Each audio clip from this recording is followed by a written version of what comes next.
Des icônes en perte de vitesse dans l'aérien, dans l'automobile. Les temps sont durs. Philippe Escande, vous êtes avec nous, merci. Vous êtes éditorialiste au Monde et donc vous revenez sur ces entreprises autrefois indétrônables et finalement des colosses aux pieds d'argile.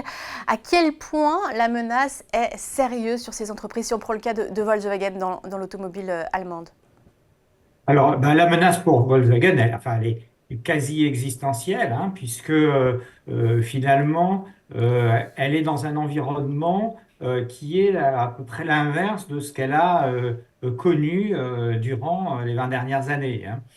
Aujourd'hui, elle a à la fois un problème de technologie, il y a une transition, on le sait bien, vers la voiture électrique, il y a aussi toute une science du logiciel qu'il faut acquérir. Et c'est des technologies qu'elle ne maîtrise pas encore parfaitement. En plus, d'autre part, elle a aussi un souci de compétitivité, hein. On l'a vu, ses usines sont trop chères, et notamment en Allemagne. C'est pour ça qu'elle a annoncé la fermeture de 3 usines en Allemagne et donc le démantèlement en fait de tout le modèle social allemand. Donc elle a ce problème de compétitivité et puis elle a un autre problème qui est un problème de marché.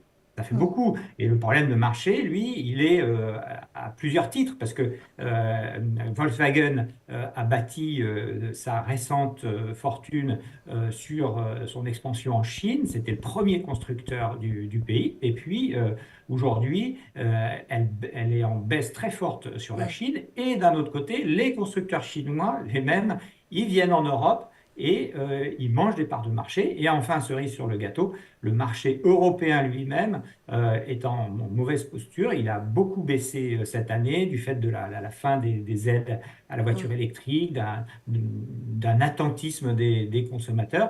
Et donc, ça fait quand même 3 très mauvaises nouvelles et qui montrent que, effectivement, l'entreprise qui est vraiment l'icône, c'est la plus grande entreprise industrielle d'Allemagne, eh ben, elle est en très grande difficulté. Alors, si on prend par exemple le problème de la dépendance avec la Chine, comment on règle ce problème? Alors, c'est très compliqué puisque, je disais, finalement, il est de deux ordres, c'est-à-dire à la fois reprendre pied sur le marché chinois, donc vendre plus de voitures sur le marché chinois, et puis, d'autre part, contenir aussi l'arrivée des concurrents sur l'Europe. Alors, la première chose, c'est de reconnaître finalement qu'on n'est plus tout puissant, qu'on n'est plus les numéros un mondiaux. Apte à donner des leçons à la Chine et qu'aujourd'hui, eh bien, c'est Tesla, l'américain, et puis tous les Chinois, donc BYD en tête, qui est le premier constructeur du pays, qui sont en avance. Et donc, il faut reconnaître qu'on a des choses à apprendre d'eux, à la fois en termes de technologie sur les produits eux-mêmes, et puis aussi en termes de production, de compétitivité. Ils arrivent à produire avec des coûts qui sont largement, plus de 30%, 50% inférieurs à ceux des Européens. Et du coup, culturellement, est-ce qu'il faut changer quelque chose justement dans le modèle allemand, le modèle Ah industriel? ben, le modèle allemand, il vole en éclats. Tout le modèle économique de ces 20-30 dernières années chez Volkswagen, c'était je gagne beaucoup d'argent en Chine en vendant mes voitures, j'en gagne encore plus en vendant des voitures haut de gamme, donc Audi et Porsche par exemple. Et avec ces profits extrêmement importants qui représentaient dans les bonnes années les 2 tiers des profits de Volkswagen, eh bien je finance un modèle allemand où les ouvriers sont plutôt bien payés, où il y a une cogestion de l'entreprise avec les syndicats et évidemment une paix sociale qui est très importante. Tout cela, évidemment, ça vole en éclats parce que la compétitivité finalement chinoise ne fournit plus ce carburant et donc c'est sur son terrain en Allemagne qu'elle doit faire des économies et donc supprimer des emplois. Elle a annoncé, c'est quand même incroyable, une entreprise qui était gérée en parité avec les syndicats. L'entreprise a annoncé son intention de réduire les salaires de 10%, vous imaginez en France que ça pourrait provoquer, et de geler toutes les augmentations futures. Donc évidemment, les syndicats ne sont pas d'accord, ça va se terminer par des grèves terribles, il y aura des négociations. Mais c'est vraiment tout un monde qui est en train de s'écrouler pour l'Allemagne. Et finalement, Volkswagen est symptomatique du problème allemand, hein. C'est l'Allemagne qui a créé le problème chez Volkswagen. On en parle parce que c'est le plus gros. Est-ce que ça veut dire que du côté de l'Allemagne, il faut s'attendre à plein de mini-crises sociales comme chez Volkswagen? Oui, évidemment, le déclencheur en Allemagne, ça a été la crise énergétique, hein, c'est-à-dire finalement la guerre en Ukraine, qui a privé l'Allemagne de sa source d'énergie, le gaz, qui lui permettait d'avoir une source d'énergie extrêmement peu chère et donc de garder la compétitivité. Et ça se reproduit sur un petit peu tous les segments de l'entreprise. Alors, je le disais, effectivement, Volkswagen, il a un problème de marché, c'est-à-dire qu'en plus, il y a une transition technologique considérable et de nouveaux concurrents qui arrivent. Mais dans d'autres domaines où il y a pas ces sujets-là, l'énergie fait que l'industrie allemande souffre. Donc, la fabrication d'acier souffre, la fabrication de la chimie souffre, et puis tout ce tissu, le Mittelstand allemand, tout ce tissu d'entreprises moyennes extrêmement performantes, eh bien, il souffre de la dépendance à la Chine qui baisse, et puis d'un autre côté du coût de l'énergie qui est considérable. Donc c'est vraiment une révision complète du problème de l'industrie allemande et donc du modèle économique allemand qui est en jeu. Et est-ce que la chasse au coût là, que veut mettre en place d'autres constructeurs, Mercedes, on a parlé vendredi dernier lors de sa publication de résultats, la chasse au coût et la compétitivité par le prix est la bonne solution? C'est-à-dire qu'on n'en voit pas beaucoup d'autres, hein. C'est vrai que là, c'est l'option qui est choisie.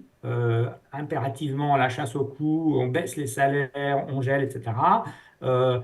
Probablement que ce que dit la direction aujourd'hui, eh bien, ça va faire l'objet d'une négociation qui sera à la fois sociale et politique, parce que Olaf Scholz l'a dit, il est hors de question qu'il y ait des saignées aussi importantes, etc. Donc, il y aura vraiment un très gros sujet. La partie sur les coûts, compte tenu du retard, parce qu'il faut savoir que Volkswagen en Allemagne, ils ont des coûts qui sont presque 2 fois supérieurs à ceux, par exemple, de Stellantis, c'est-à-dire d'un concurrent européen, pas sans chercher les Chinois. Donc, il y a vraiment un sujet qui est très spécifique à la fin de ce modèle, et donc il y a ça il y a ce sujet à résoudre. Après, sur le plus long terme, évidemment que la solution, ça passe par, c'est le sujet de l'Europe tout entière, hein, ça passe par plus d'innovation, peut-être une agilité plus grande aussi pour les entreprises. Et c'est essentiel en Allemagne comme en Europe, si on veut préserver ce qui fait la spécificité européenne, qui est son modèle social. Oui, justement, les changements dans ces entreprises doivent-ils être drivés, demandés par les marchés, ou est-ce qu'il y a aussi un problème plus général de réglementation? On pense évidemment dans l'automobile à la fameuse date de 2035 et l'interdiction de véhicules thermiques neufs. Oui, alors il y a effectivement ce combat-là qui est assez nouveau, c'est-à-dire que, alors il est un peu plus ancien chez les Allemands, mais même certains Français comme Renault s'y sont mis, qui est de dire, une minute, Monsieur le Bourreau, attendez, avant, retardons un petit peu les règles sur la fin des moteurs thermiques, parce qu'on ne va pas y arriver, parce que ça va nous coûter très cher à racheter des crédits carbone dans des entreprises qui font d'autres voitures électriques. Donc, repoussons les règles. Alors, peut-être à court terme, ça peut résoudre un problème, mais sur le long terme, ce serait comme se voiler la face à la fois de la transition énergétique, qui de toute façon est inévitable, et d'autre part de l'avance chinoise dans cette même transition énergétique. Donc, finalement, à chaque fois qu'on accumule du retard, on accumule aussi un manque de compétitivité par rapport à des concurrents. Et effectivement, fermer les frontières, c'est pas une option vraiment très envisageable pour l'Europe, qui est la zone la plus ouverte du monde. Donc, la piste des économies, elle est quand même à Ouais. court terme indispensable. Oui. Et vous parlez d'entreprises humbles, comment ça doit se manifester? Les entreprises, les managers doivent reconnaître leurs erreurs. Est-ce que par exemple Stellantis, Carlos Tavares qui a fait Amanda Nora par exemple sur l'histoire des stocks américains, est-ce que c'est comme ça que finalement maintenant on doit, c'est ce qu'on doit faire? Oui, ben, vous savez, les entreprises, c'est comme les sociétés humaines, c'est comme les familles, c'est comme les individus. Ça a la tendance à vouloir assez rapidement, quand on est en position de force, quand on est en puissance, moins écouter les autres, tout simplement, hein.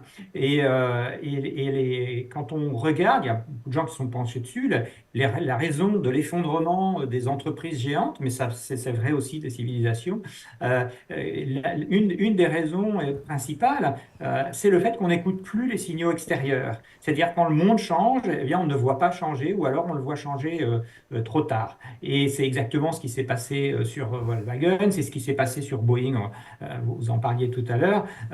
Ce sont des entreprises qui sont tellement puissantes sur leur marché, qui ne voient pas de raison de changer. Et le problème, c'est quand on voit les raisons de changer, bah, c'est déjà trop tard. Donc, il faut être constamment, effectivement, l'humilité, c'est aussi la mère de l'anticipation, de l'ouverture aux autres. Alors Volkswagen maintenant commence à faire des partenariats avec des entreprises chinoises incroyables qui vont lui apprendre comment faire des voitures électriques. Donc c'est ça, cette humilité, c'est finalement de reconnaître que les autres peuvent nous apprendre quelque chose. Eh bien, merci beaucoup Philippe Escande d'avoir été avec nous pour décrypter donc, cette crise automobile. Merci Aude.